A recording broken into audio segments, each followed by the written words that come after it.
আমার যেটা বলার সেটা তো ডেফিনেটলি আমি সুপ্রিমোর সাথেই বলবো বলে আজকের দিনটার জন্য ওয়েট করা।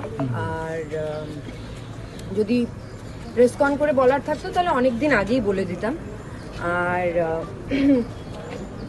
আমার দিদি যে কথাটা হয়েছে, হ্যাঁ মানে আমি কিছু নিউজ দেখছিলাম, সেই নিউজে বলছিল যে আমি আমার পরবর্তী টিকিট পাকা করার জন্য এটা করছি। বাট এটা অনেকের, আমি জানি না কেন এটা অনেকের মানতে ডিফিকাল্ট হয় যে অনেকে হয়তো পলিটিক্সটাকে, মানে পলিটিক্সটা আমার জন্য না, আমি এটা বিশ্বাস করি।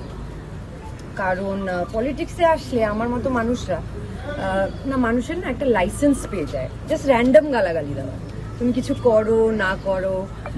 আর মিমি চক্রবর্তী এমন একটা মানুষ, আপনারা সবাই আছেন এখানে সাক্ষী, যদি আমি কিছু খারাপ কাজ করতাম, যদি আমি কিছু, আমি তো এগুলো আমি কোনোদিন প্রচার করিনি বলে হয়তো আপনারা জানেন না। তাই জন্যই আমার পলিটিক্সটা না করার আরেকটা কারণ হলো, কারণ কি আমি পলিটিক্সটা বুঝতে পারি না। আমি আগে শুনেছি যে নেকি কার দরিয়া মে ডাল,